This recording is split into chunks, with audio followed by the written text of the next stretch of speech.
নমস্কার। সাধন রায়ের লেখা ক্ষুধা কবিতা এক নির্মম বাস্তবতার দর্পণ।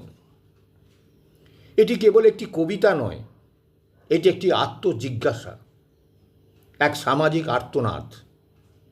ক্ষুধা এখানে শারীরিক প্রয়োজন নয়, এটি হয়ে উঠেছে মানবিক মর্যাদার প্রশ্ন, সভ্যতার মুখোশ টেনে ছিঁড়ে ফেলার প্রতীক। ফুটপাতের ছোট্ট মেয়েটি, কালো গাত্রবর্ণ, ছেঁড়া ফ্রক আর চোখে বিষণ্ণতার ছায়া, এই চরিত্রটি যেন গোটা সমাজ ব্যবস্থার প্রতি এক জ্যান্ত অভিযোগ।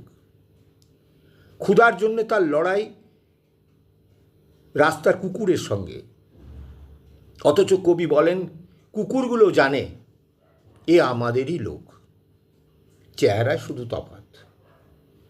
এই একটি লাইন পুরো কবিতার হৃদয় কেন্দ্র। মানুষ ও পশুর মধ্যকার ব্যবধানকেও প্রশ্নবিদ্ধ করে। সাধারণ দৃষ্টিপটকে ব্যবহার করে কবি নির্মাণ করেছেন এক গভীর সামাজিক ব্যঞ্জনা। যখন কেউ মোবাইলে স্ন্যাপশট তোলে, তখন মানবতা লুকিয়ে পড়ে পূর্ণিমার চাঁদের আড়ালে। এই রূপক অসাধারণ।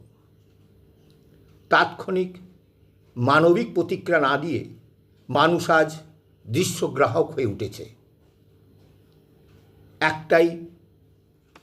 এতটাই যান্ত্রিক, এতটাই সংবেদনশূন্য, ভাবা যায় না। কবিতার ভাষা সরল, অথচ দৃশ্যপট এতটাই জীবন্ত ও স্পষ্ট যে পাঠকের হৃদয়ে সরাসরি ধাক্কা দেয়। ছন্দের নির্লিপ্ততা থাকলেও সেটি যেন কবিতার বাস্তবতাকেই আরও জোরালো করে তোলে। ক্ষুধা এই কবিতা, যা কেবল পড়ে শেষ করা যায় না, তা বুকের মধ্যে রয়ে যায়, বিবেকের মধ্যে নাড়া দেয়, আর মনে করিয়ে দেয় ক্ষুধার কোনো বর্ণ, ধর্ম, জাত নেই। ক্ষুধা সার্বজনীন।